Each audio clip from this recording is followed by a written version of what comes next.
और एक बात तवज्जो से सुन लें, एक बंदा अपनी इज्जत के लिए बात करता है, अपनी नामूस के लिए बात करता है, अपनी शान के लिए बात करता है, तो उसके पास दो ऑप्शन होते हैं, या तो उसे इज्जत मिलेगी या तो नहीं मिलेगी।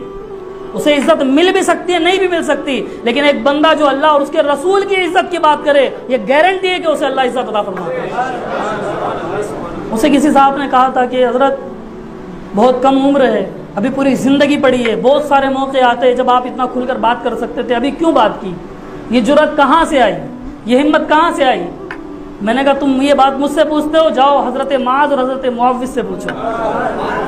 जब जंग बदर का मैदान सजने वाला था, मेरे आका करीम अलैहिस्सलातु व तस्लीम की बारगाह में दो बच्चे आए जो अभी सन्ने बुलूगत को भी ना पहुंचे थे, अभी बालिग भी नहीं हुए थे। मेरे आका की बारगाह में हाजिर हुए, अर्ज किया हुजूर हम भी जंग पे जाना चाहते हैं। मेरे आका ने फरमाया, ए शहजादों, बच्चों का जंग में कोई काम नहीं होता, इजाजत नहीं, हम तुम्हें नहीं ले जा सकते।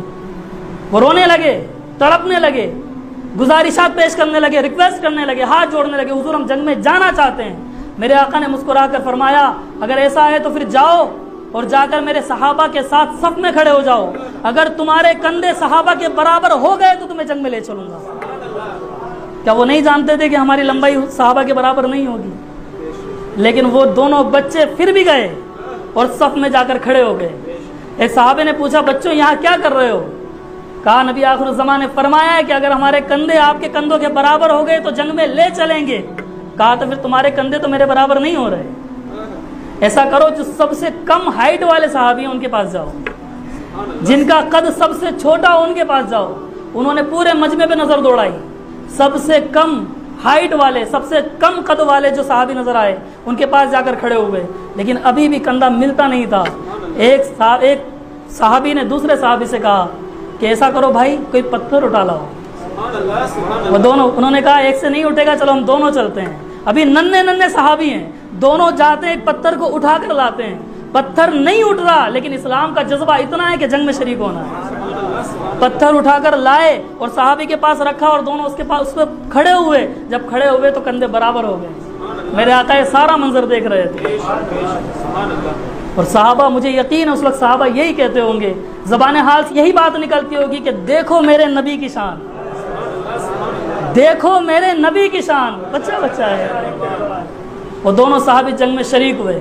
अब जंग बदर का मैदान सज चुका है, सहाबा फौज सफ़े लगा कर खड़े हुए हैं, मुकम्मल तलवारें नहीं हैं, मुकम्मल हथियार नहीं है, बेसरो सामानी का आलम। दोनों सहाबी आसपास खड़े हुए हैं, नन्हे नन्हे सहाबी हैं, छोटी छोटी तलवारें हैं। एक बड़े सहाबी, बुजुर्ग सहाबी आगे खड़े हुए हैं। एक बच्चे ने कंधे पर हाथ रख के कहा, चचा। वो मुतवज्जह हुए, पूछा, क्या हुआ बेटा, क्या कहना चाहते हो? कहा, मुझे बताओ अबू जहल कौन है, मुझे बताओ अबू जहल कौन है। अभी उन्होंने, उन बुजुर्ग साहबी ने जवाब नहीं दिया था, दूसरे साहबी ने कंधे पर हाथ रखा। चचा, वो मुतवज्जह हुए, बेटे क्या हुआ? कहा, मुझे भी बताओ अबू जहल कौन है। वो साहबी दोनों की तरफ मुतवज्जह हुए और पूछा, बताओ अबू जहल के बारे में क्यों पूछ रहे हो? कहा, हमने सुना है हमारे नबी को गाली देता है, जो नबी को गाली दे उसे जमीन पर रहने का कोई हक नहीं,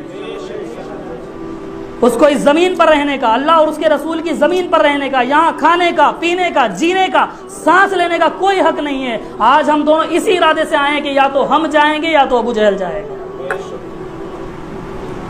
उन सहाबी रसूल ने फरमाया कि जाओ, देखो वो सामने जो सफ़ों को सीधा कर रहा है ना, वो सीने, चौड़े सीने वाला, वो लंबे कद काठी वाला है, वही अबू जहल है।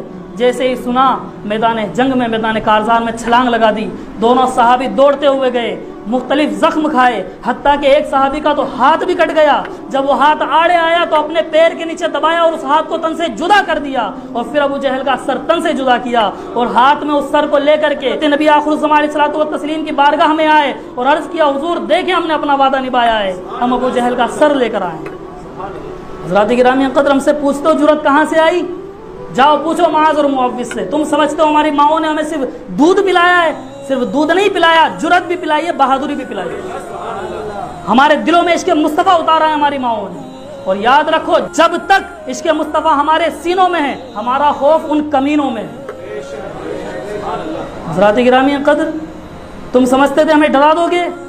तुमने हमारे नौजवान बच्चों को जेलों में बंद किया और वहाँ ले जाकर उन पर लाठियाँ बरसाई, उन्हें उनके हाथ तोड़े, पैर तोड़े और फिर वीडियो भी बनाया, उसे वायरल भी किया। क्या समझते थे हमें डरा दोगे? हमें खौफजदा कर दोगे। तुम चाहते थे हम खौफजदा होकर बैठ जाएंगे, लेकिन जरा देखो इन चेहरों को, इन नौजवानों के जोश और जज्बे को देखो। तुम डराना चाहते थे, हम डरे नहीं बल्कि और हिम्मत वाले हो गए। हमने देखा कि वो बच्चे, जो नौजवान हमारे बच्चे मार खा रहे थे, लेकिन जब वहाँ से निकले तो फख्र के साथ बोल रहे थे कि हमने जो भी जख्म बर्दाश्त किए हैं वो अल्लाह और उसके रसूल के लिए बर्दाश्त किए। तुमने सोहेल और मुदस्सिर के सीनों पर गोलियां मारी, उनके सरों पर गोलियां मारी। तुम समझते थे कि इन्हें मार देंगे तो हम ये डर जाएंगे और फिर डर कर वापस ना आएंगे, रसूल आज़म की शान में दोबारा नहीं बोलेंगे, उनके खिलाफ बोलने वालों के खिलाफ खड़े नहीं होंगे। लेकिन ज़रा जाकर सुनो उस माँ का बयान। जब उस माँ ने बयान दिया तो मेरे जहन में तारीख के पन्ने पलटे और वो वक्त जहन में आया कि जब जंग ओहद के मकाम पर मेरे आका करीम अलैहिस्सलातु व तस्लीम के दंदाने मुबारक पर हमला हुआ और आपका दांत का कुछ हिस्सा टूट गया, आप जख्मी भी हुए। पूरे मदीना तैयबा के अंदर ये खबर फैला दी गई कि आका शहीद हो गए हैं। जब ये खबर फैली तो मदीने के घर से एक एक बंदा निकला और बाहर निकलकर पूरे शहर में मायूसी का आलम था, लोगों की आंखों में अश्क थे, लोग तड़प रहे थे, मेरे आका शहीद हो गए। उन्हीं में एक खातून भी थी जो ओहद के मैदान की तरफ दौड़ रही थी। जब वो दौड़ते दौड़ते आगे पहुंची तो उसने देखा एक गाजी मैदान जंग से वापस आ रहे हैं। जब उस मैदान जंग से आने वाले गाजी को देखा, उनके करीब गई और कहा, मुझे बताओ क्या मेरे आका सही और सालिम है या नहीं, मेरे आका को कोई जख्म तो नहीं आया, मैंने सुना है आका को शहीद कर दिया गया। उसने कहा, बहन तू तो फला की बेटी लगती है, तू सुन तेरे वालिद इस दुनिया से रुखसत हो गए हैं, वो मैदान जंग में शहीद हो गए हैं। उस खातून ने कहा, इन्ना लिल्लाहि व इन्ना इलैहि राजिऊन, लेकिन कोई मसला नहीं है, तुम बताओ मेरे आका का मामला क्या है, मेरे आका का मामला क्या है। वो थोड़े आगे बढ़ी, फिर उसे एक सहाबी मिले, उनसे पूछा कि बताओ हुजूर का मामला क्या है। तो उसने कहा कि तू तो फला की बहन लगती है, बस मैं तुझे बताता हूँ, तेरा भाई इस दुनिया से रुखसत हुआ, नबी आखिरुज़्ज़मा और दीन खुदाबंदी के ऊपर उसने अपनी जान को कुर्बान कर दिया है। उसने फिर इन्ना लिल्लाहि व इन्ना इलैहि राजिऊन पढ़ा और फिर पूछा, बताओ मेरे आका का मामला क्या है, उन्हें जख्म तो नहीं आया, उन्हें तकलीफ तो नहीं पहुंची। उसने कहा कि वो सही और सालिम है, लेकिन दिल को तशफ़ी ना आई। वो दौड़कर फिर आगे बढ़ी, फिर एक और सहाबी मिले, उनसे भी पूछा कि बताओ मेरे आका के मामला क्या है, मैंने सुना है उन्हें शहीद कर दिया गया, आंखों में अश्क है, दिल टूटा हुआ है, गमज़दा सी आवाज़ है। फिर पूछा, बताओ मेरे आका का क्या मामला हुआ। उन्होंने कहा कि तू तो फला की माँ लगती है, तेरा बेटा जंग के अंदर शहीद हो गया है। उसने कहा, मुझे कोई फर्क नहीं पड़ता, मेरा बाप जाए कोई मसला नहीं है, मेरा भाई जाए कोई मसला नहीं है, मेरा बेटा शहीद हो जाए कोई मसला नहीं है, क्योंकि मुझे तो फख्र है इस बात पर कि मेरा खानदान जिस जात के ऊपर कुर्बान हुआ है, कल बरोज़ हश्र वो जन्नत में लेकर जाएंगे। लेकिन मुझे ये बताओ मेरे आका का मामला क्या है। उसने कहा, उन सहाबी रसूल ने कहा कि आका अलैहिस्सलातु व तस्लीम सही और सलामत है, लेकिन अभी भी दिल को तशफ़ी नहीं हुई। वो खातून दौड़ती हुई चली जा रही थी, सामने से मेरे मुस्तफ़ा जान रहमत को देखा।